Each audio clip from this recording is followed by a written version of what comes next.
아, 자, 압살롬의 반란이 터졌을 때 이전에 사울을 추종하던 사람들은 정권을 탈취할 절호의 기회가 왔다 그 생각을 했을 겁니다. 사울이 죽은 것도 뭐 암살당한 것도 아니고 전쟁에 나갔다가 전사했는데 그리고 다윗이 권력을 잡았죠. 물론 사울이 죽고 다윗이 권력을 잡기 전까지 이제 사울의 군 사령관인 아브넬이 사울의 아들 이스보셋을 왕으로 세워서 한 2년 정도 나라를 다스린 나라 왕이 두 명이었죠. 다윗과 이스보셋. 그런 복잡한 과정이 있었어요.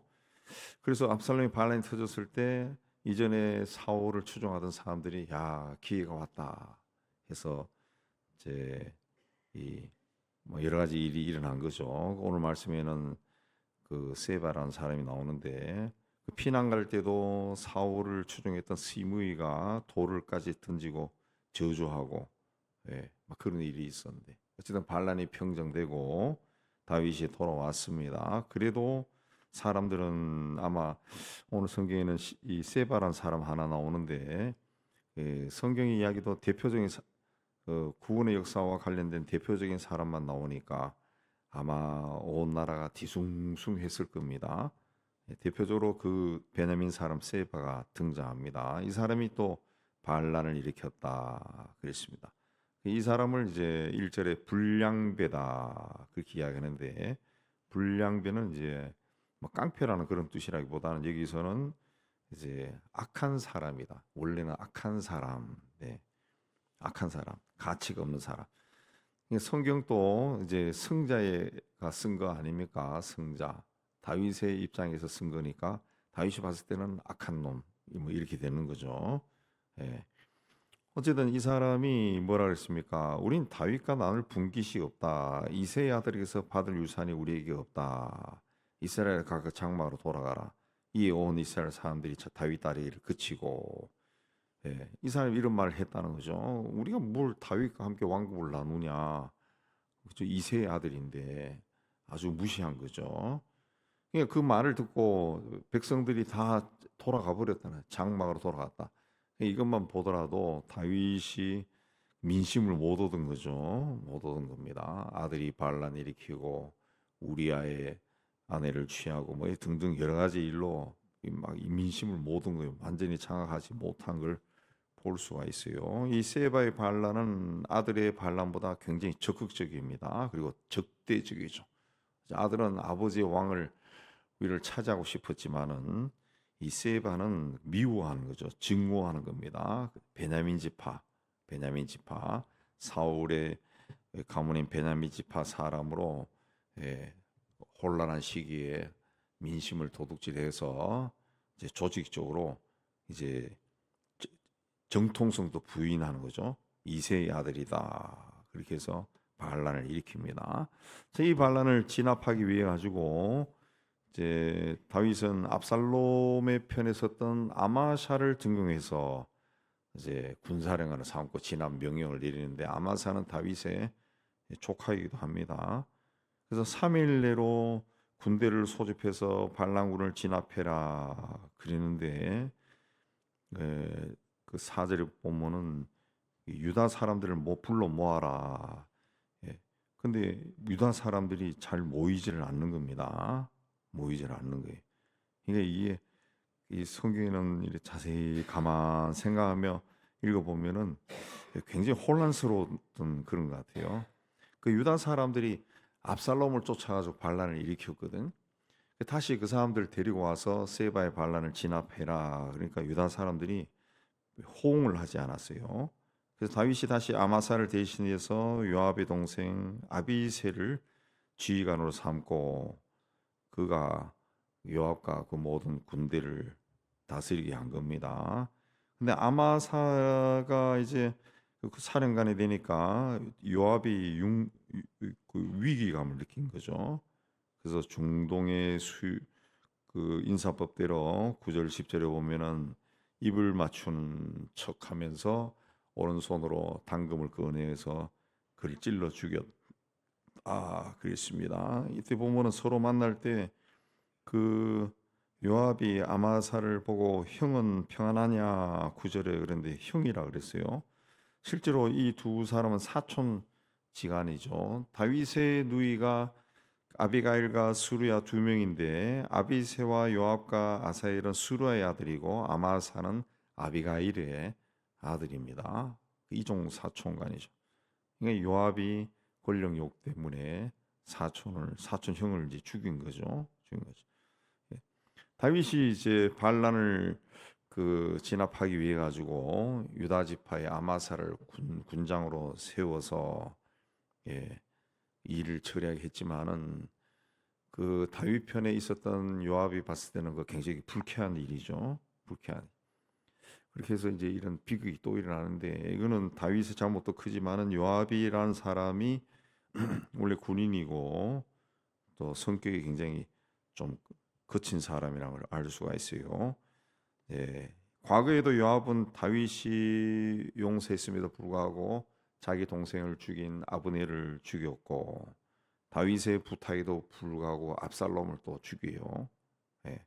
또 지금에는 자기 위치를 차지한 아마사를 또 죽입니다. 이렇게 자기 권력을 위해서 힘을 유지하기 위해서 예, 그 조카 압살롬도 죽이고 사촌도 죽이고 막 이런 죽이는 사람. 결국은 아마사 요압도 나중에 그 솔로몬이 집권한 후에 솔로몬의 장군 분야냐에 의해서 똑같이 죽습니다. 똑같이 심은 대로 거둔 거죠. 아마사를 죽인 요압은 세바의 반란을 진압하러 나섭니다. 예. 11절에 보면은 요압의 청년 중 하나, 이 성경에 청년이라고 자꾸 번역이 되어 있는데 요압의 부하죠, 부하.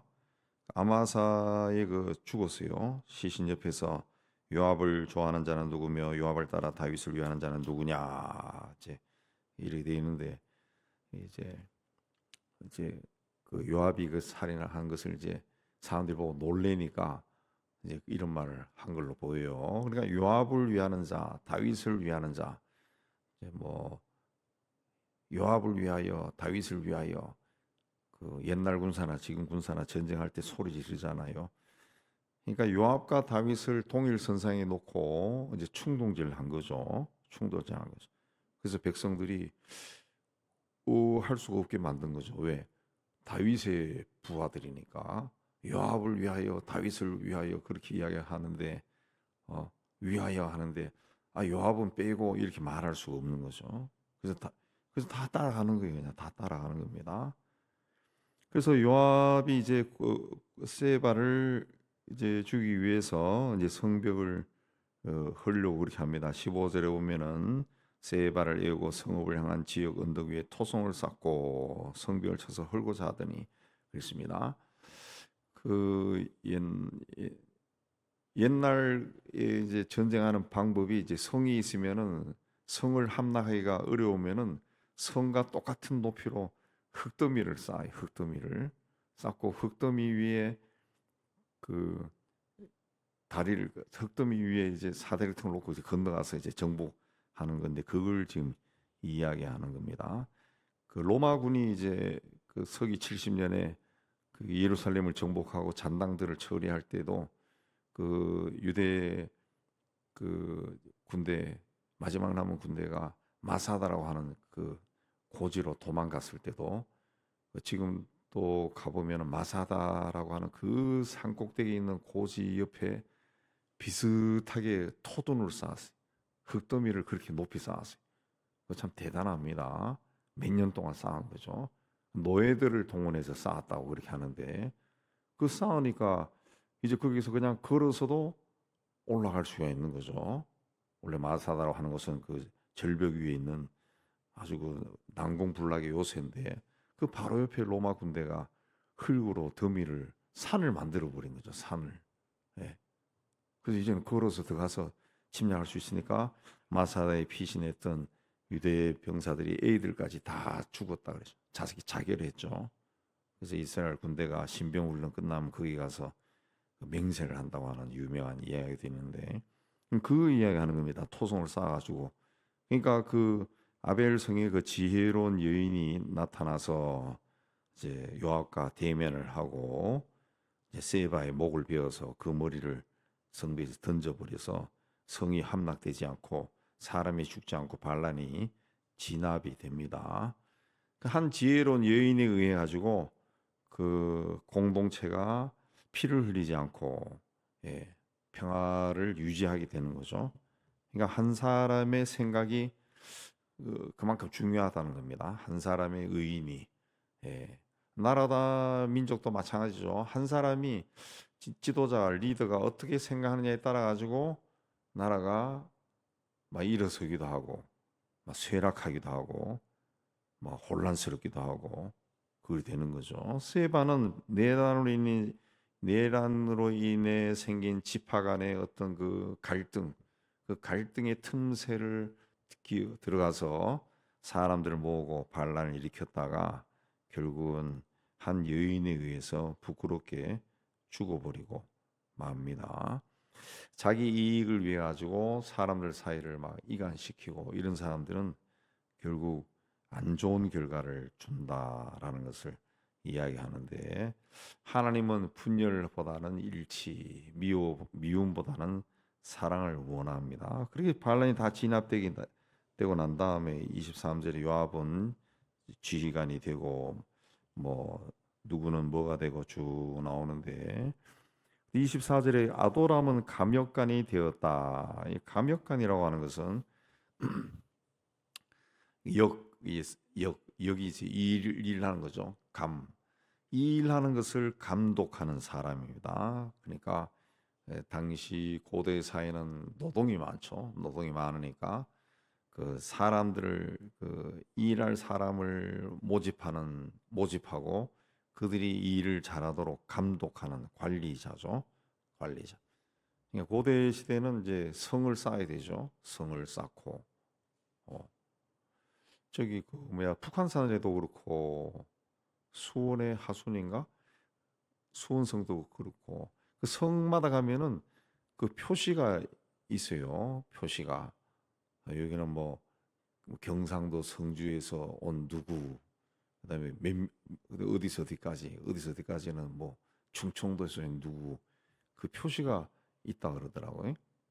역사의 발견 거기서 제가 한번 본 건데 과거에도 이 산성을 쌓을 때 그 전국에서 이 일꾼들을 모집하는 거예요. 네.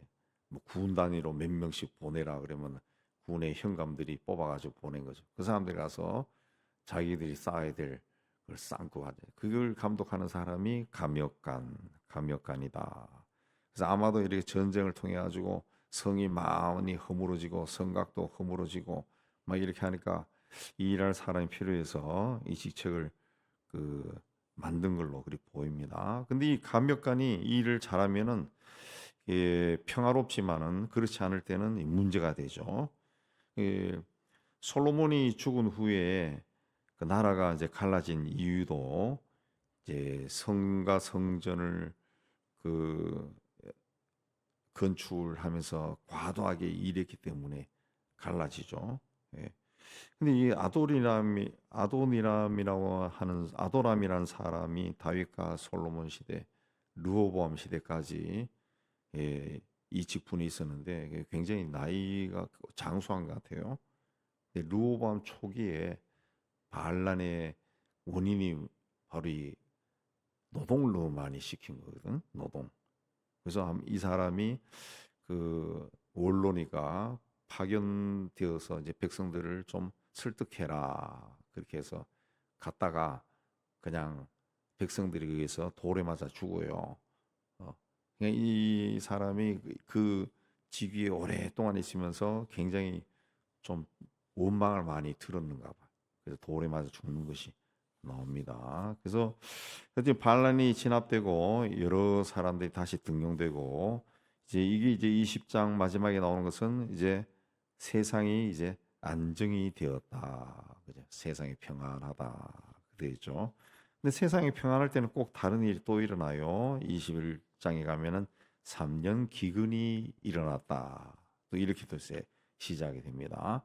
우리는 평안할 때 아이고 좋네라고 할 것이 아니라 평안할 때 또 다른 일이 일어날 수 있다라고 생각하고 항상 우리 믿음의 사람들은 평안할 때나 세상이 거칠 때나 하나님을 바라보고 하나님 앞에 내가 어떻게 서야 될 건가 하나님이 기뻐하는 길을 계속 꾸준히 걸어가면은 종구에는 하나님 앞에 가게 될 줄로 믿습니다. 우리 이 믿음으로 또 승리하기를 주의 이름으로 축복합니다.